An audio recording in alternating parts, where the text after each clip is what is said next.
Otra persona comenzó a arrojarme agua sobre la boca y nariz, provocándome asfixia.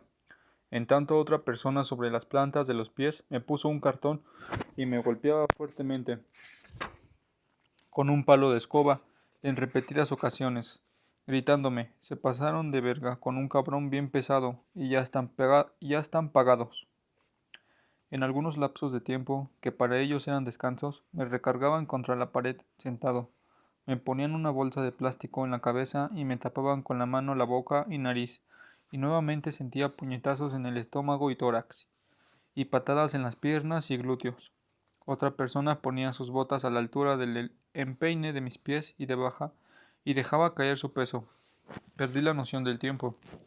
Escuché a otra persona quejándose porque la estaban golpeando.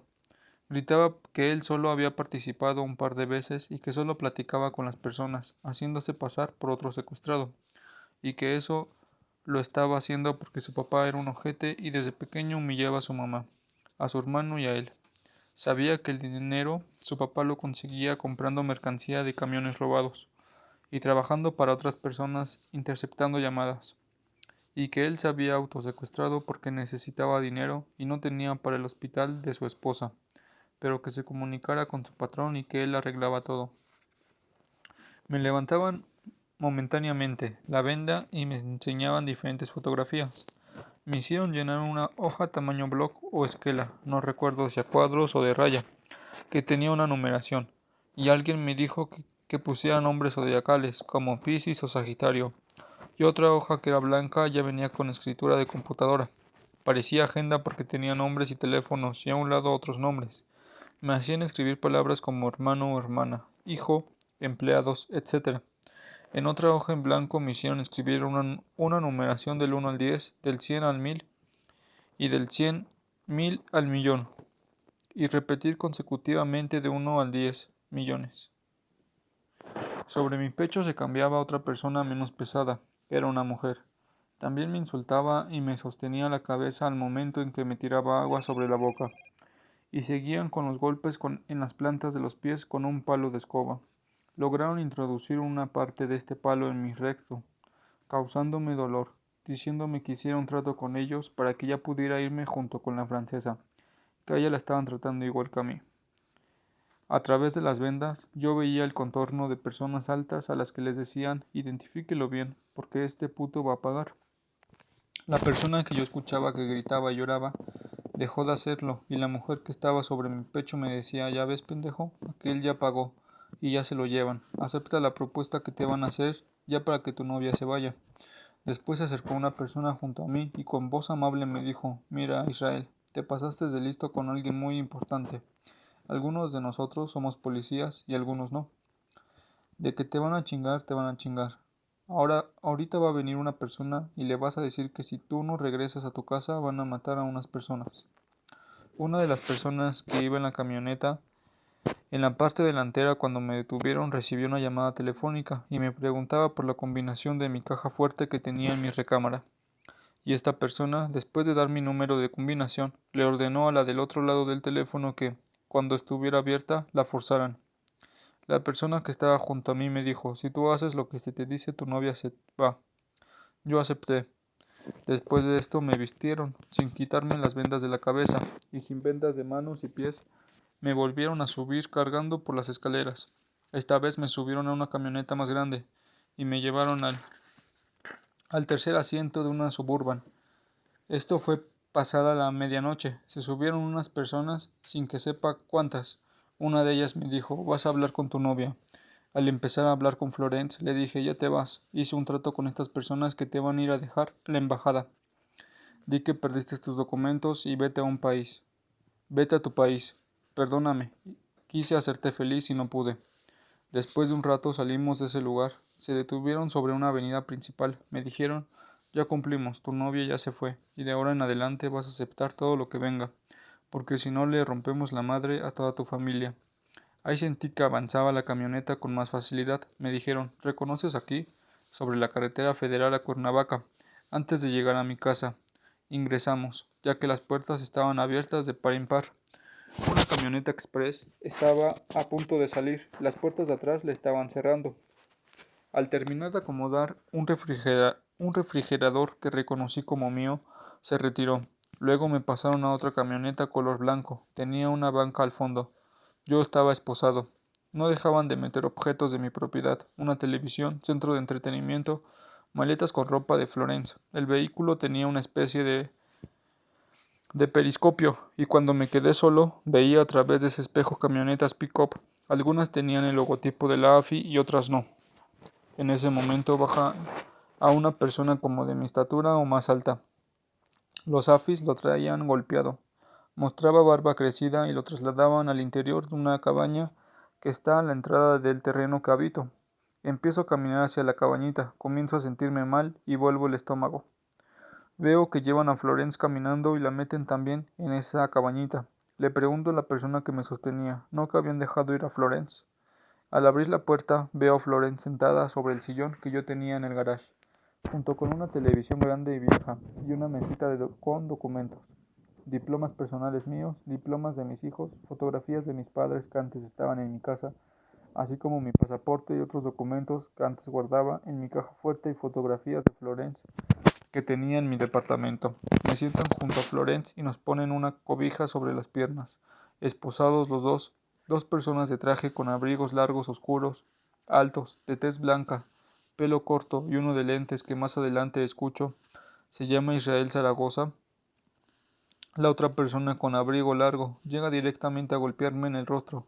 Golpeó a Florence y jalándole los pelos le gritó: «Eres una hija de la chingada, te hubieras quedado en tu país a hacer tus chingaderas».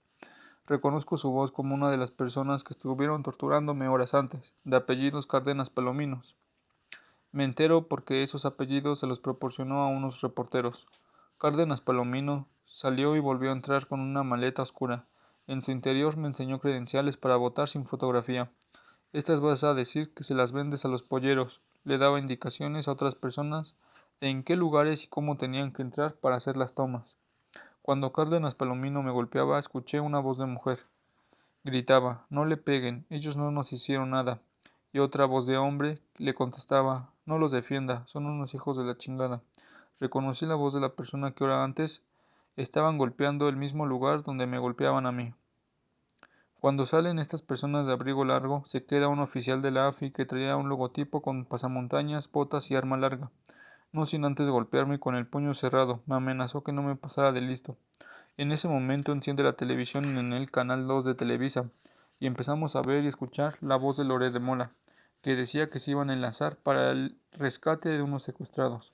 En la primera toma, un elemento de la AFI abre la puerta con mucha facilidad, y de fondo se ve la cabaña donde habito con las luces encendidas. Y, al hacer una toma general, noto que dentro del terreno ya no están las camionetas que había visto con los elementos de la AFI, y del lado izquierdo se encontraba la camioneta Express Van que había salido de mi casa con objetos de mi propiedad. La toma se da hacia la derecha, dirigiéndose a la cabañita, y veo una camioneta gris, creo es una Nissan, Pilot o Pathfinder, que antes no estaba, y veo que otro elemento de la AFI se acerca a la entrada de dicha cabañita y abre sin esfuerzo y sin forzar el picaporte hacia afuera, y hacia la derecha una puerta de madera vieja. En esa toma yo alcanzo a ver al elemento de la AFI que está al fondo, y la televisión encendida con los momentos que estaban filmando. En eso me levantan y me empiezan a preguntar cosas. Alguien de la televisión con una cámara frente a mi cara, y Cárdenas Palomino se coloca sobre mi costado izquierdo y me toma por el cuello para hacerme daño, recordándome que no podía retractarme. Así lo interpreté, y cuando me cuestionan qué me está pasando, yo le contesto que ese señor me ha estado golpeando, y me entrega con otro elemento de la AFI que me levanta, tomando de la cadena las esposas por detrás de mí, a la altura de sus hombros, mientras me seguía golpeando en el estómago y rostro Cárdenas Palomino para llevarme a una camioneta blanca pick-up con logotipo de la AFI. Ahí me suben y poco tiempo después suben a mi lado Florence, y a nuestros costados se suben dos elementos de la AFI. Sin hacernos daño, sin embargo, del lado del copiloto en diferentes ocasiones, Cárdenas Palomino e Israel Zaragoza se subían para seguirnos golpeando a Florencia y a mí. En varios momentos nos bajaron de la camioneta para que nos tomaran fotografías los medios de comunicación, así como para la televisión. Después de ahí salimos de mi casa y desde ese momento la persona que va de copiloto comienza a golpearme en la cabeza y el cuello con el puño cerrado y a tomarnos fotografías con la cámara de su celular, insultándome hasta que llegamos a las instalaciones del asiedo en el monumento a la Revolución. De esa persona me pude enterar que se apellida Martínez. Yo lo reconocería porque se quitó el pasamontañas en el transcurso del camino. Cuando me ingresan a las instalaciones del asiedo, noto a unos elementos de la policía bancaria e industrial que toman mis generales. De ahí me conducen al segundo piso y en un cubículo se presenta ante mí Alejandro Fernández Medrano. Me dice: estás metido en un pedote y tengo consigna de darte en la madre. Soy el único que puede iniciarte blandito o hundirte. Ya había platicado contigo y te dijeron que tenías que aceptar todo lo que te pusieran y empezaste a cagarla en la televisión. Escucho a mis espaldas la voz de la mujer que horas antes se sentó sobre mi pecho y me torturaba. Le dicen Chabelita o Isabel, y del grupo que empieza a rendirle cuentas al Ministerio Público reconozco yo voces de algunos de los que me estuvieron torturando. En ningún momento me dijeron mis garantías, solamente Fernández me dijo que no podía retractarme, y, si bien me habían presentado con alguien que iba a representarme como defensor público, nunca estuvo presente en el momento en que el licenciado elaboraba mi supuesta declaración, solamente al final. Me sacaban de esa oficina o cubículo, me llevaban a otro cuarto donde había un espejo y personas me observaban, y me preguntaba un elemento de la AFI que diera a mis generales. Accidentalmente encendieron la luz y pude ver una persona femenina, joven, con pantalón blanco, que me miraba. En otro momento una persona de civil, alta y joven, comenzó a golpearme frente a los AFIs. De esto se enteró Fernández Medrano, y en tono burlón me dijo: te lo mereces. Era un familiar de las víctimas. La joven pudo ser Valeria Cheja, mientras el familiar que lo golpeó, Raúl Ramírez, el marido de Cristina. Luego de más golpes e insultos, Vallarta al fin fue arraigado. Al término del trámite, los agentes lo subieron a otra camioneta en compañía de Fernández Medrano. Ese trayecto fue hacia el oriente de la ciudad, y al llegar a Tláhuac, Alejandro Fernández me decía que no me lo comiera solo y que pusiera a alguien que me cayera mal. Yo no reconocí ningún lugar ni accedí a lo que me proponía, lo que lo molestó y procedió a darme una bofetada y golpe de puño en la cabeza. Como no llegamos a nada, tomamos el camino de vuelta. Una persona que venía en el interior de la camioneta me dijo que él era Ministerio Público del Estado de México. Me mostró una fotografía en una hoja impresa y me preguntó si lo conocía. Respondí que no. Me dijo: se llama Enrique Elizalde Menchaca. Es secuestrador y trabaja con tu patrón, interviniendo llamadas, sin yo entender a lo que se refería. Cuando regresamos al asiedo, un AFI me detiene y toma fotografías con su celular. Me da un puñetazo y me dice: el licenciado te manda decir buenas noches. Me ingresan a la galera 3 y yo quedo desfallecido. Por la mañana, a la hora que llevan el desayuno, una persona vestida de civil me levanta, me golpea y me dice: te manda los buenos días tu judío favorito. Ya sabes que si hablas te mueres tú y toda tu familia, quedándome claro a quién se refería. Yo en ese momento me declaro inocente. Yo nunca participé en algún secuestro, en ninguna negociación. A mediados del 2002 llamé por teléfono a Sebastián Cassés, amigo mío, de origen francés, para saludarlo, y me comentó que estaba iniciando un negocio y que le gustaría platicármelo, que él se encontraba con uno de sus socios en el restaurante Client en Mazarik, y que si estaba cerca me invitaba a comer. Acepté, ya que estaba en Polanco. Al llegar, me presenta con su socio Eduardo Margolis, de origen judío. Después de tomarme un café con ellos, me despedí e intercambiamos números telefónicos. Después de un tiempo, Eduardo me marcó para saludarme, diciéndome que cuando anduviera por México pasara a saludarlo. Acepté en tono de broma, pero me dijo que nos viéramos donde nos presentó Sebastián, lugar al que llegué donde me esperaba. Después yo le dije que tenía rentado un lugar en la carretera a Cuernavaca y que estaba remodelando, y que yo le llamaba mi rancho, y que con mucho gusto se lo ofrecía a él y a su familia cuando quisiera una carne asada o una reunión entre amigos. Nos despedimos y en diversas ocasiones nos volvimos a frecuentar. En una ocasión me visitó en mi rancho y le invité algo de tomar y me dijo que estaba ahí porque le recordaba a un amigo que había tenido cuando recibía entrenamiento de Mossad en Israel. Yo, sin saber qué era, le pregunto y me dice que es un grupo de inteligencia contra los enemigos de Israel. Me pedía mucha discreción cuando le llamara por teléfono, porque había mucha gente interesada en escuchar lo que él hablaba, que más adelante él me proporcionaría un radio Nextel para tener comunicación entre nosotros. En otra ocasión nos vimos, tuvimos relaciones, me empezó a tener más confianza y comentaba que él por los negocios que tiene, que son blindajes, y por la experiencia que había recibido el gobierno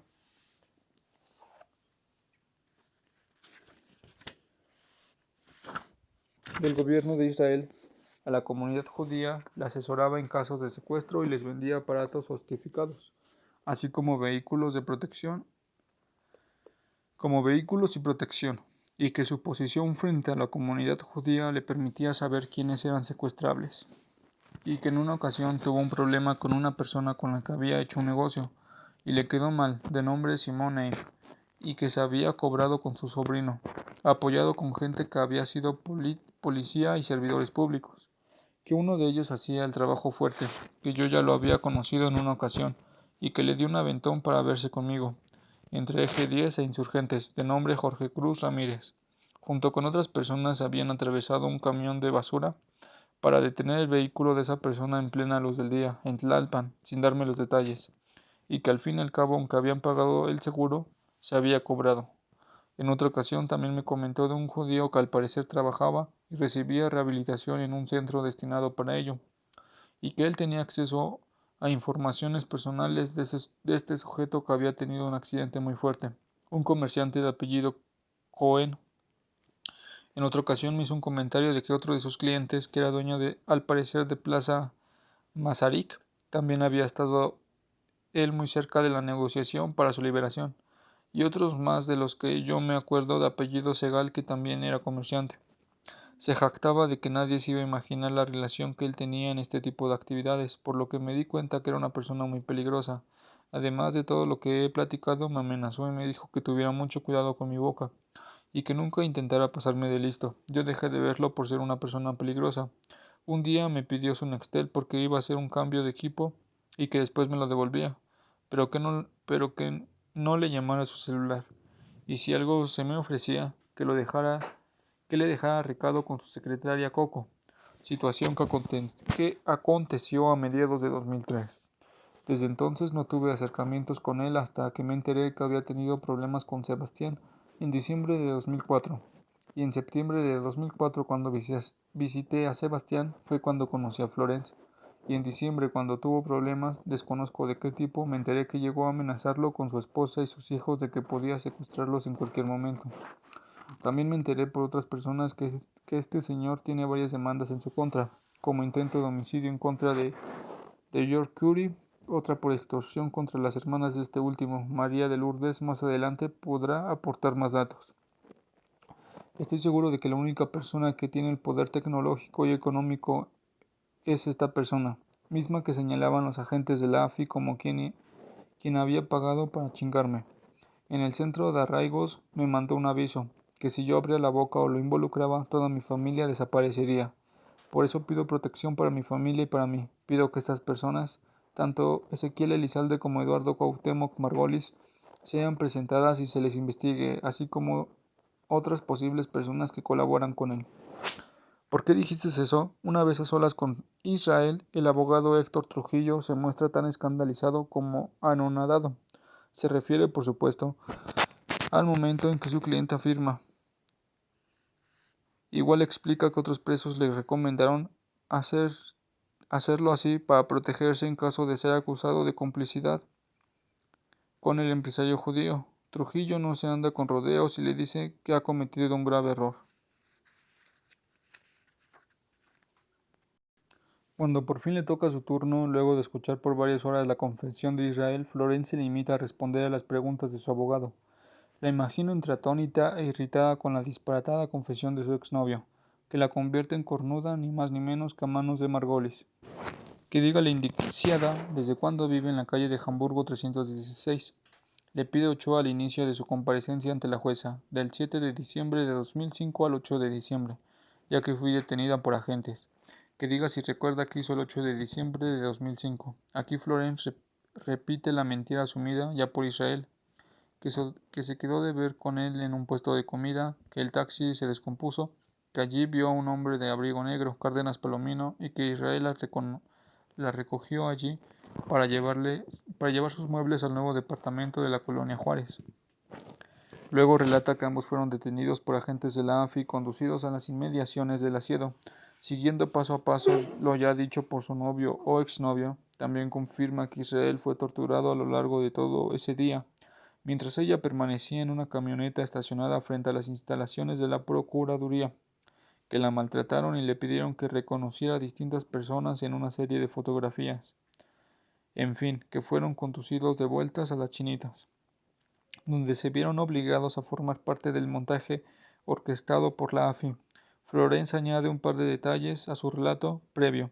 En primera instancia afirma que durante el viaje de las Chinitas al asiedo los agentes aprovecharon un momento en que ella se tropezó para acariciarla. En segundo lugar, confesó que, cuando llegó a la Procuraduría, una persona le preguntó si conocía a Eduardo Margolis. Florence le contestó que sí, que lo había visto 2 veces y que su hermano había trabajado con él. «Te vas a ir al hoyo por mucho tiempo», la amenazó el mismo sujeto. De vuelta en su celda, Florence se deja caer en una esquina y, abrazándose las piernas, llora como una niña convencida de que jamás saldrá de allí. Otra interna, por quien las demás parecen sentir un respeto inmediato, se presenta intempestivamente en su celda. Florence está convencida de que esta mujer, María Antonieta Rodríguez Mata, conocida en el ambiente del narco como la Generala, y a la que Florence llama simplemente Tony, le salvó la vida. Israel se le encontró días atrás, en el tercer piso del arraigo. «Yo sé quién eres, te vi mucho en la televisión», le dijo al verla. «Eres narcotraficante y has estado en prisión». Sabiendo que sería trasladada a Santa Marta, Israel le contó su historia y le pidió ayuda. Florence no está preparada para la vida que va a tener allá. Yo la conozco, su cultura, su educación están muy lejos de todo eso. Ella ni siquiera sabía de la existencia de Santa Marta. «Yo no ayudo a secuestradores», le respondió Tony. El 7 de febrero la generala es enviada a Santa Marta y, movida acaso por la curiosidad, de inmediato busca a Florence. «Ábranme», ordena a los guardias. A las guardianas.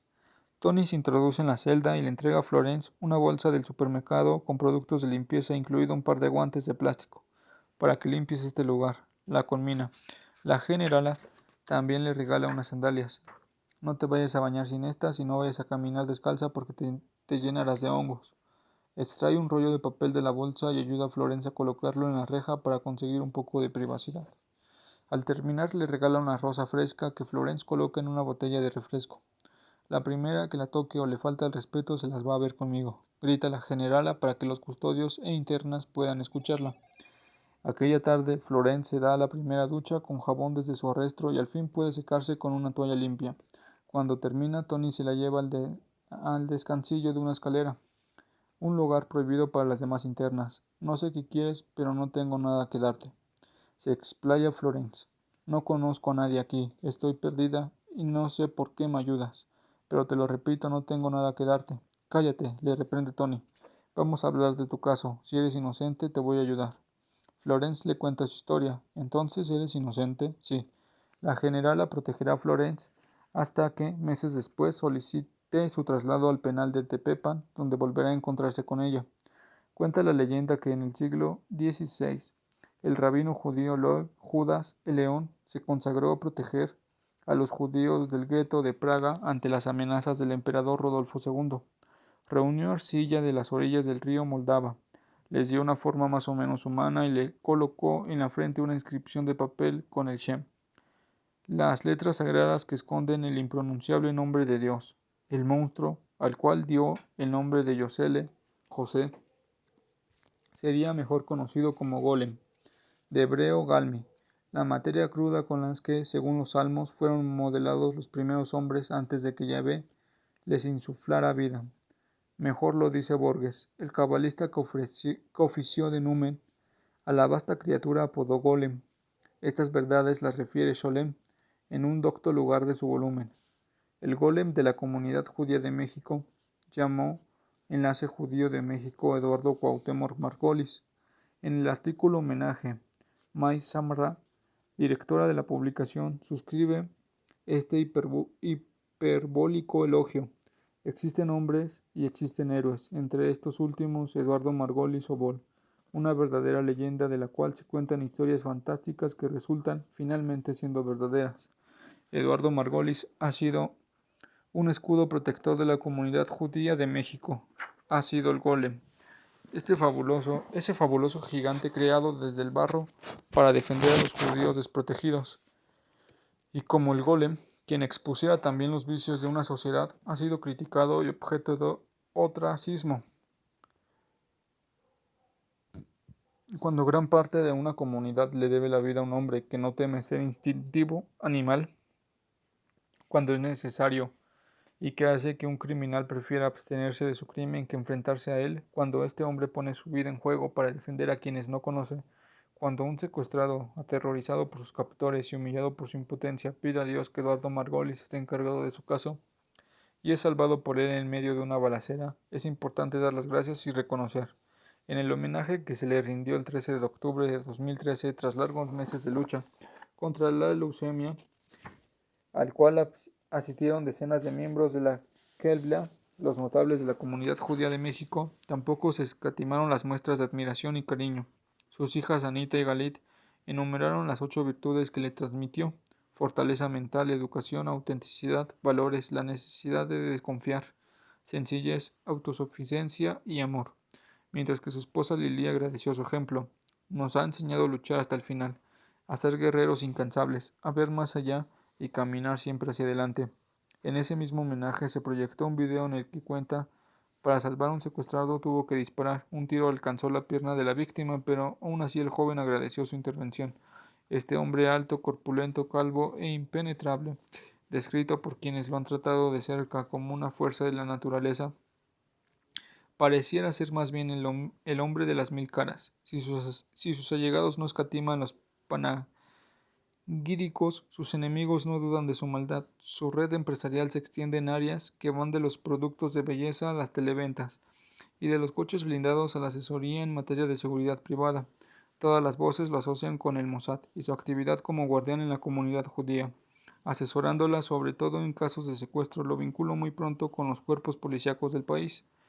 Quienes fueron sus compañeros en el colegio hebreo Tarbut lo recuerdan como una leyenda viva, desde que, en los años que estudiaba en la preparatoria, ganó el certamen de boxeo organizado por El Heraldo de México.